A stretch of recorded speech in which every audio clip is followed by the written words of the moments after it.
Now, from CBS 4 News, this is Facing South Florida with Jim DeFede. Good morning, I'm Jim DeFede, and welcome to Facing South Florida. In a few minutes, we will catch up on the latest in Tallahassee with the Lieutenant Governor, Jeanette Nunez. But first, more than 2 months after Governor Ron DeSantis removed Scott Israel and made Greg Toney the sheriff in Broward County, Toney is settling into the job and already making a difference. I recently had a chance to sit down with him, and I started by asking him what were some of the things that surprised him the most when he came into the job.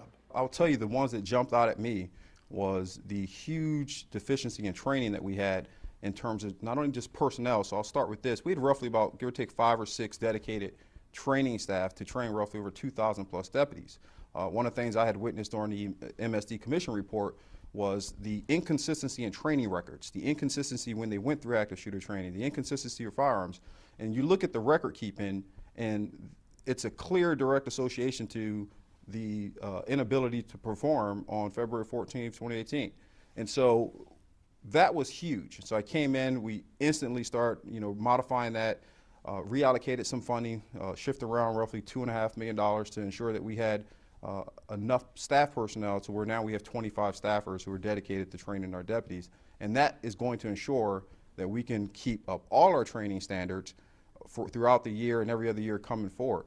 The second follow-up to that, which was astonishing to me, having worked in Broward County for roughly 13 years or 12 and a half years or so in law enforcement, was the fact that this organization has been around since 1915.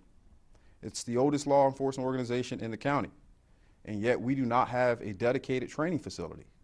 And so here's this two-sided coin where, one, I don't have enough personnel to do the training, and then two, I don't even have my own facility to ensure that the deputies have a place to do the training. And even to this day, we are still kind of big borrowing and stealing within community stakeholders who have been great. We have some people that stepped up where we've had to lease out some training facilities, and we're getting it done, but we can't rely on that. And so a big push that we are working on and went through new architectural plans is to design our own training center. Did the Broward Sheriff's Office fail the community that day in Parkland? Yes. One of the things that was kind of astonishing to me was the hesitation to just hold the fact that we came up short. I am the new sheriff here, and I was not part of any previous decisions, but that's still on my shoulders. I hold that. And the last thing we want to have is another incident take place where we have failed to take the due diligence and necessary steps to help mitigate some of these activities, because we're more than likely going to see this again. And I would rather be prepared than continue to hope that it never happens. So, speaking of the possibility that it may happen again, there have been a number of recommendations that have come from the Marjorie Stoneman Douglas Commission. I think you sat through almost all the hearings, as I recall. You're pretty accurate. I sat through all of them with the exception of the ones that went up to Tallahassee. One of the recommendations of the commission is to expand the Guardian program, which essentially would expand the ability to have teachers possess firearms in the event of an active shooter. Do you support that idea? No, Jim, I'll expand on it too, because I've gotten this several times, different media networks that we talk to. The way the Guardian programs is designed out is to afford the opportunity for more armed personnel. I'm an expert at this. All right, I don't just study active shooter. I've been on these events. I've designed training protocols both in Coral Springs and across the country. And I want to make sure that if we're going to arm people in there, that they understand all the dynamics that exist behind it. Arming a person with a firearm is just the first step. You have to teach them on all the technical skills about engaging in a crowd of 30, 40 plus students running around. You have to teach them about backdrop and shooting. You have to teach them about shooting and pieing from classroom to classroom and moving. So a lot of these things that I've seen in the Guardian program, I think is a great start, but we need to beef that thing up a lot more than what we already are talking about. So with additional training you would support it, or do you think that it's not a good idea in general to arm teachers? I'm pro arming the right person. So we have an opportunity here where we have a lot of deficiencies as it is and across the country, and especially in this county with law enforcement. Let's start tapping into getting more law enforcement available in these organizations so that we can adequately introduce those recommended numbers that you talked about, that kind of from Stoneman Douglas, the ratios per school. Let's get that done. Why aren't we tapping into our military veterans who are coming back from overseas in service that have outstanding experience in terms of weapon and engagement? Let's give them an opportunity before we're jumped to arming teachers, because teachers don't want to be police officers no more than police officers want to be teachers. There are some teachers, though, who testified, who talked to members of the commission, who said that they feel an obligation to want to protect their students, and that things happen so quickly in active shooter. You know this well. I mean, 2 minutes, 2.5 minutes, it can be over. You know, that they want that training, they want that opportunity to be armed, to be protected. I spoke about this with House Speaker Jose Oliva, who wrote the bill and is looking to expand it. He believes that the training currently in place is adequate. You disagree with him, though? There's a lot more to do. There's a lot more to do. And back to that point about the teachers who want to really do it. If they want to get involved and they want to carry the firearms, they need to get a more comprehensive training program that's not roughly 144 hours and 96 dedicated to firearms, 8 hours dedicated to active shooter, another 8 hours dedicated to civil liability, all these other things. I've been in law enforcement for collectively now over 15 years. I've been on several hostage rescue incidents. I've been chasing armed subjects, shooting up the community with AK-47s. I've been downrange and seen this thing happen. And the last thing we want to do is put a teacher in there with substandard training.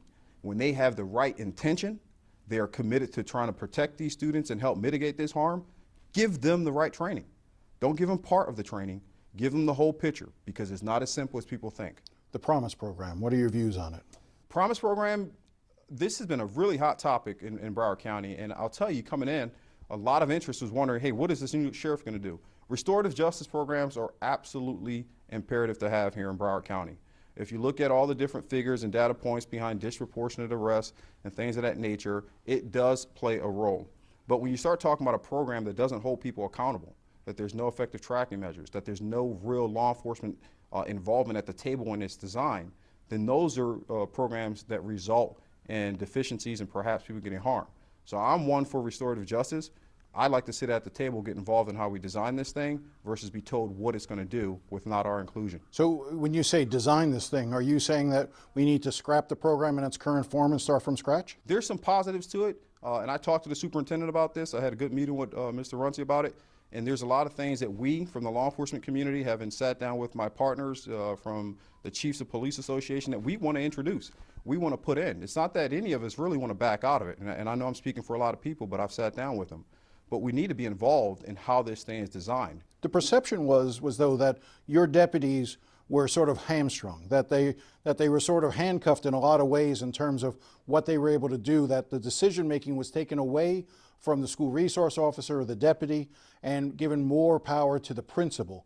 Do you identify that as a potential problem? I think that's pretty fair. I don't know if it's as strong as you're articulating it, but yes, oftentimes the deputies, the officers throughout the community in Broward are really responding to what the expectations and the principals would like to see, more so than what the law says. And so we're a law enforcement organization first, and we have to be able to ensure that we are handling our responsibilities by law, so that we're not, accidentally or unintentionally allowing people to get harmed for sake of looking and listening to what a school administrator wants to do. Look, at the end of the day, no one wants to unnecessarily make these arrests, and I'm going to go a little bit far on this, but I study this. I'm not a hobbyist. This is what I do. I'm an expert at it. Diversionary programs are effective because they not only reduce arrests, but they reduce the economic impact on the entire community. When we make an arrest for a gram of marijuana, that's 4 hours that one of my deputies is off the road, which means they're not ready for the next shooting. They're not ready to handle the major robbery because they're not there.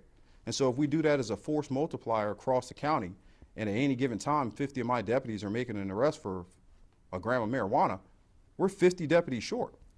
We put these persons or kids or so in that cycle, then they have to go to the courts. That is just another case on a young state attorney who now may have 75 different cases on their desk that they're going to plea bargain out.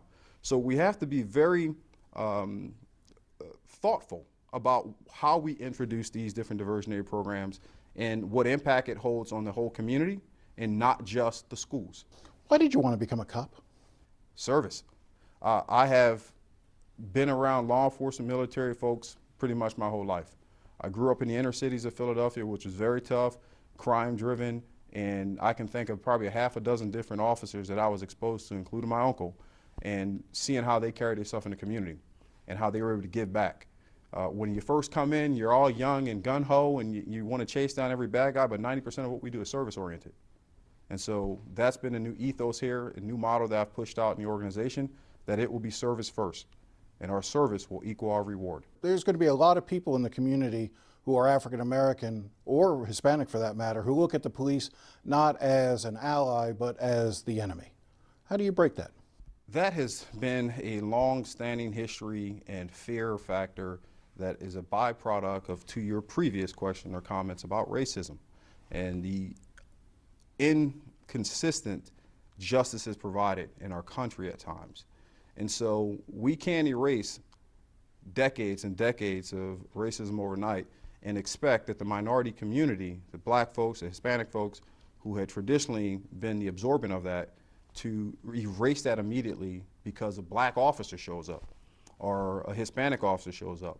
That takes a lot of cultural mending. It involves the deputies getting out of their patrol cars and socializing and letting the people understand that, hey, we're not just badge-carrying people. We're human beings. We have families, and we love, and we die, and we bleed the same color. So that's a focal point within my command, is to ensure that we don't sit in the iron tanks, as I call them, and the people don't get to understand us, and we don't understand their issues. We need to bond this community much more. And I'm going to sidebar and give you something here. One of my observations that I've seen since Stoneman Douglas is that we, unfortunately, has had a fragmentation in our communities between the white and the black aspect. Oftentimes it's mixed and modular with the Promise program. Oftentimes it's mixed around with school safety. And all these things that we're talking about are starting to divide this community. And I would hope that as the leader of this law enforcement organization, that people will get behind doing the right thing, regardless if it's black, white, blue, green, or different. We all live in the same county. We all live in Broward. It's refreshing to see just how much Tony is shaking the Sheriff's Department up. Now, if you would like to see more of my interview with him, it's available at cbsmiami.com. Up next, the Lieutenant Governor of Florida, Jeanette Nunez.